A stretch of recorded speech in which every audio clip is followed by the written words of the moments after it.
Hi, this is Eddie Jobson. I play keyboards and violin with UK. Welcome to the UK special. Hi, I'm John Wetton. I'm a singer and bass player with UK. Welcome. We're sorry Bill Bruford and Alan can't be with us right now, but I'll tell you something about how the band started anyway. It was formed about a year ago as a three-piece with myself and John and Bill, who have known each other for about 6 years. We were on the same management office when I used to play with Roxy Music and when John and Bill were with King Crimson. So we got it together as a three-piece, and then later on found Alan, who is the guitar player, Alan Holdsworth, who was playing on Bill Bruford's solo album at the time. And we formed it about a year ago and rehearsed for about 2 months, and then did the first and at present the only album, which is just called UK. Between us, we've all played in, well, about 10 altogether bands that have been well known. The bands that we played in, have been very varied, and some of them popular, some not so popular. King Crimson, yes. Frank Zappa, Roxy Music, Gong. Jean-Luc Ponty, various other Family, Curved Air. Quite diverse. The reason for getting this band together really was that we played backup to people for quite a long time, in fact. And the time came for us all to sort of step forward and out of the role of backing people into the role where we were creating the music and the environment and taking it on the road and recording it and being generally responsible for the music. So then you can be happy if the audience likes it, or not so happy if the audience doesn't like it, but at least it rests firmly on your shoulders instead of it being someone else that wrote the music and someone else that recorded it. You know, you feel responsible for this music. We've known each other for quite a long time, and we all, apart from Alan, really, who was the unknown quantity when we formed the band, the three of us really knew how we all played and basically what we were all into. And it's difficult to actually label what we do, but I guess it's kind of British progressive music. I always think of Bill as being one of the, sort of founders of that whole style of music with Yes, and with him playing with Genesis and so on. And I've also played with John before, because John did 1 or 2 tours with Roxy Music when I was in the band. And also I did some guest appearances on a King Crimson record as well. So we have actually played together before in the past, various sessions in various bands. And also, as I said, shared an office. So we all kind of knew each other as sort of personalities. We all knew each other's musical ambitions, probably. It's a good way of saying that. I think I knew what Eddie wanted to do a couple of years ago, really. So I wanted to do the same thing. And it's just a matter of finding the right people to do it with. You can't just walk out in the street and pick up 3 musicians and say, hey, I want to form a band. You have to know people's pedigree and what their personalities are like a little bit before you play with them. It's almost like a sort of marriage contract. This is Eddie. The music usually comes first in UK. The lyrics are added later on. There's one exception. That's true. There is one exception to that on the first album. But the track we're going to play is called Alaska, and that is an instrumental track that I wrote, and it's also what we open the show with. Those of you who've seen the show will associate the atmospheric beginning with the record, and for those of you who haven't seen the show, this is virtually the atmosphere that we'd like to start the show with. This then continues straight into Time to Kill, a song written by myself and John, and also Bill. It's almost sort of a continuation of the same thing. But here we go. It's the side 2 of the UK album, the beginning of side 2, Alaska and Time to Kill.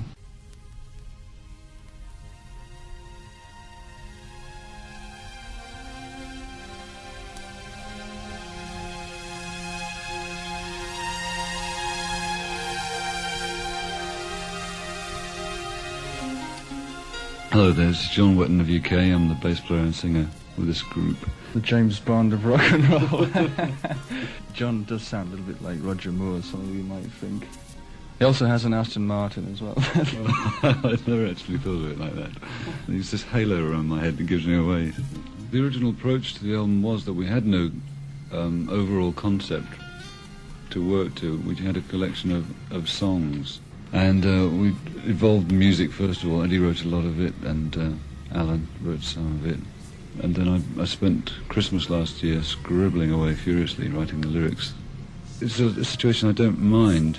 It's easier, obviously, if you have a concept before you start working. But writing to order is something that we had to do for the first album, because we've got so many diverse characters in the group that we had no real set direction. We didn't know which way we were moving. When I say writing to order, I mean that the other guys give me their tunes and I then write lyrics to them. A lot of people do that. It just worked well for that album, for the first album. We'd like to do some more concept on the second album.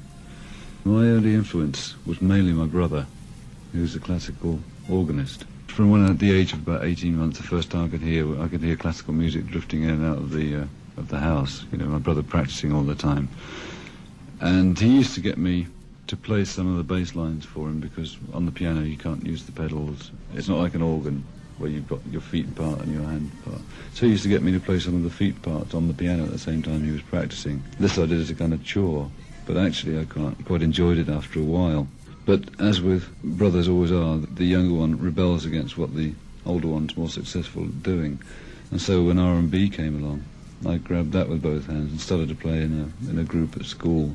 And we just used to play the sort of school rags and dances and play anything from Sam and Dave to the Rolling Stones, 1966, 65, 66, I would have been about 15. I actually started playing when I was about 12.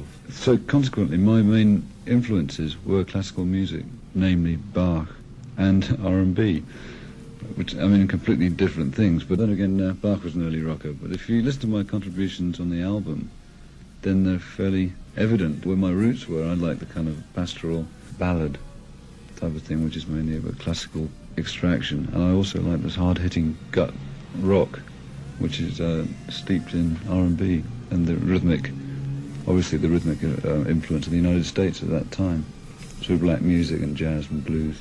R&B was the best kind of synthesis of that kind of music for me.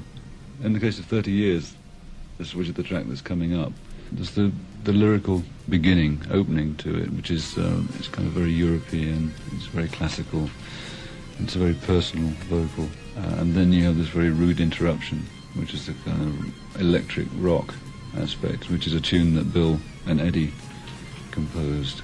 Then you return to the original theme, but played electrically at the end of the piece, which had started off as a soft pastoral thing and ends up as a kind of very heavy rock electric piece.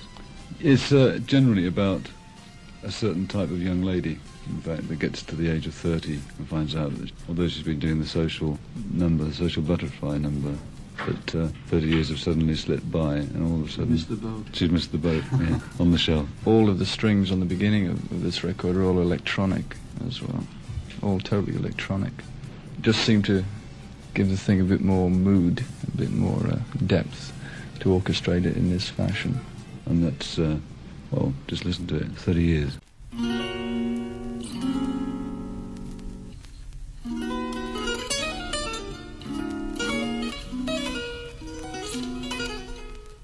This is John Wetton again. Now, the one thing you do find out when you play with a lot of different people is what you don't want to play, funnily enough.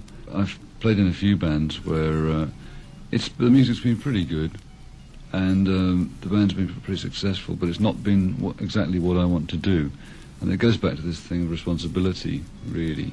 Either you are a musician that wants to play your own music, and music that you believe in, or you just want to be successful. Now, if you can be successful playing the music that you believe in, then that's a true satisfaction of a musician, you know. And then you feel responsible for the product all the way along the line, from the original concept to the album sleeve and the recording company and everything like that. Yeah, I have to echo that.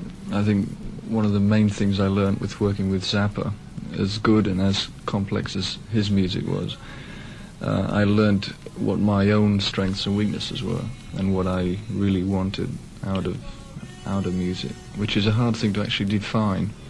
But in listening to any music, particularly as I have sort of a classical background, emotion and atmosphere and just general sort of power are very important factors for me. And too much music that I've listened to and played with other bands just hasn't really had enough of those three factors. Like a lot of just blatant, out-and-out new wave. It has the power, and it has the energy, which is admirable, but it doesn't